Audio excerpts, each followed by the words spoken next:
अच्छा, भगवान सभी के साथ समान व्यवहार करता है। भिन्नता और भेद की अगर बात की जाए तो वो लगभग हम लोगों में हो सकते हैं।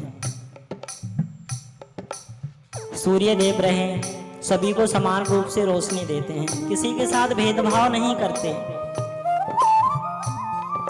कि ये गरीब है इसको थोड़ा कम देंगे, ये अमीर है इसको थोड़ा कम देंगे, ये इस प्रकार का है इसको थोड़ा कम, किसी से कोई भेदभाव नहीं। अच्छा, उसे अगर बुलाएं तो उसके लिए क्या रहना चाहिए? एक भाव रहना चाहिए, अभी बताया, और एक सरलता का भाव हो तो और अच्छी बात है। भगवान के यहाँ किसी प्रकार की चालाकी और चतुराई का कोई स्थान नहीं है, और चाहे अमीर हो चाहे गरीब हो उसे मतलब नहीं है, उसे तो भाव से मतलब है, उसे तो सरलता से मतलब है, और उसे तो तुम्हारा जो सरल स्वभाव हो उससे मतलब है। अच्छा, भगवान का निमंत्रण करते हैं नृप दुर्योधन, नहीं स्वीकार करते हैं निमंत्रण नृप दुर्योधन का, नहीं स्वीकार निमंत्रण नृप दुर्योधन का। विधुर के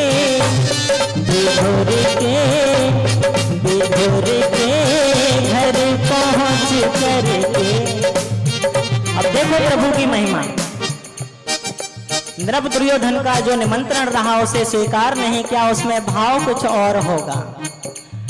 नहीं स्वीकार करते हैं निमंत्रण नृप दुर्योधन का, नहीं स्वीकार करते हैं निमंत्रण नृप दुर्योधन का। और देखो आगे, और विधुर के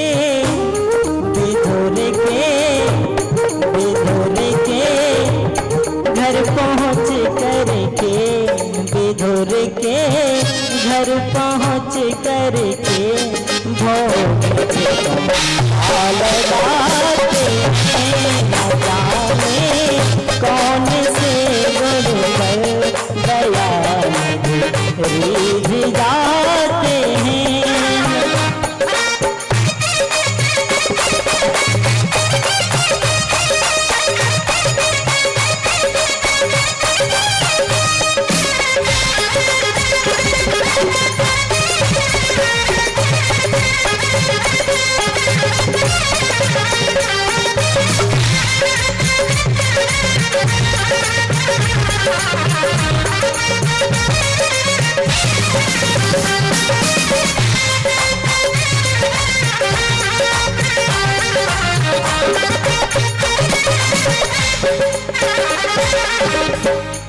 अच्छा, गोपियों की करण पुकार, गोपियां भी ब्रह वेदना में भगवान श्री कृष्ण के आने की प्रतीक्षा में तमाम प्रकार से उन्हें उलाहने दे रहे हैं, लेकिन उनकी वेदना का भी उन पे कोई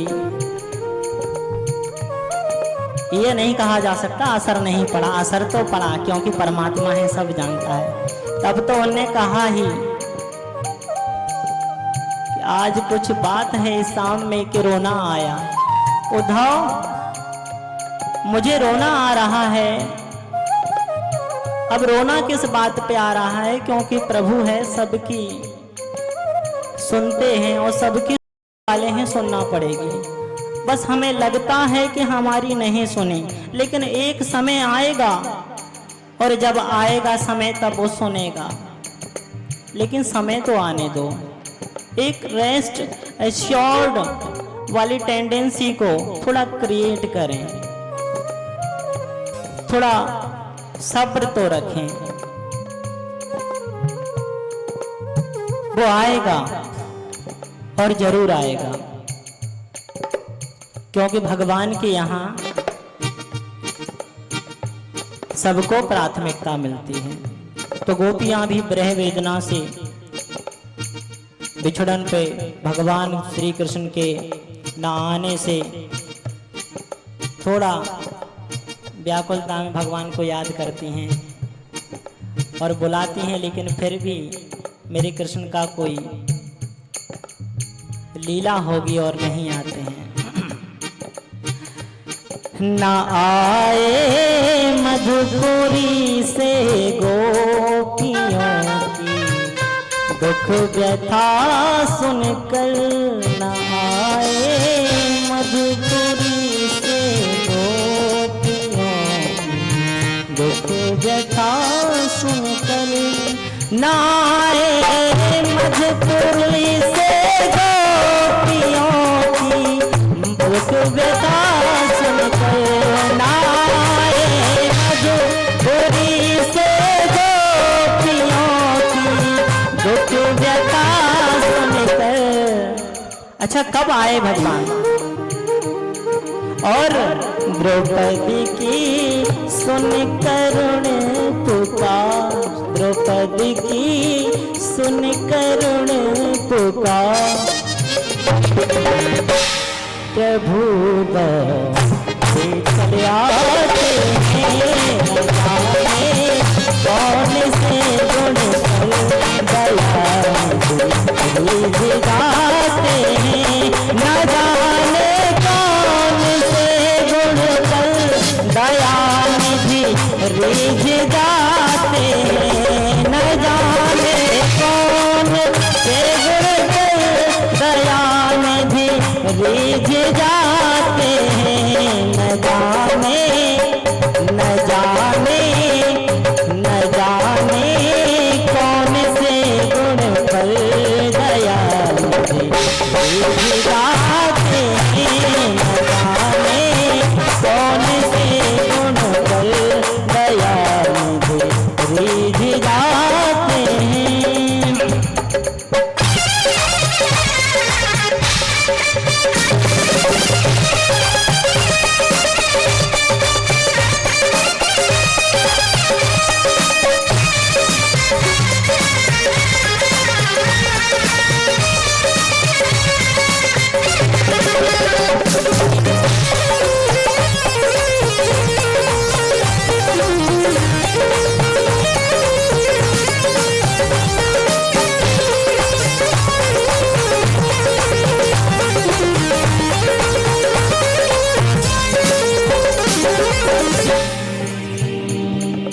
अच्छा, तो भगवान श्री राम की पिताजी को भी उनसे मोह स्वाभाविक है, और जब इन्हें वन गमन किया, पिता ने बहुत रोकने का प्रयास किया, तमाम विलाप किया। पिताश्री के विलाप पर अब कैसे क्या नियम तो नियम रहते हैं, लीला तो लीला रहती है।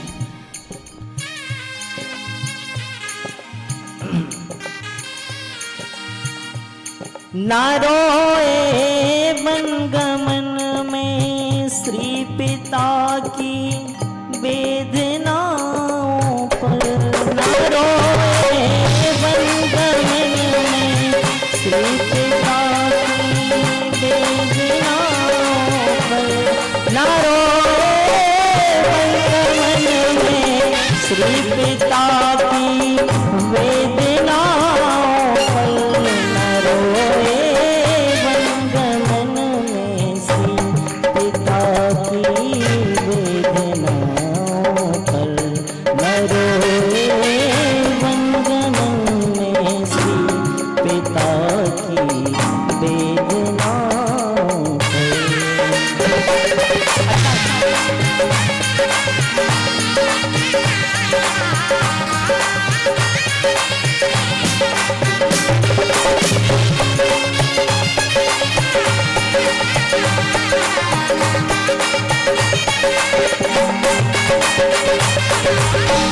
अच्छा, भगवान ने कब आंसू बहाए? भगवान श्री राम की बात करें, हे खगमृग हे मधुकर श्रेणी तुम देखिए सीता मृग। माता सीता के लिए भी प्रेम था, प्रेम तो सबके लिए था। लक्ष्मण जी को भी निज गोद में बिठा करके तमाम प्रकार से विलाप किया भगवान ने। न रोए वन गमन में श्री पिता की वेदनाओं पर, न रोए वन गमन में श्री पिता की वेदनाओं पर, उठाकर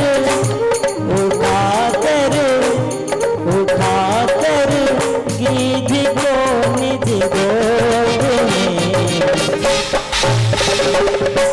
आंसू बहाते हैं, न जाने कौन से गुण पर दया दिखाते हैं, न जाने कौन से गुण पर, न जाने कौन से गुण पर दया निधि रिझ जा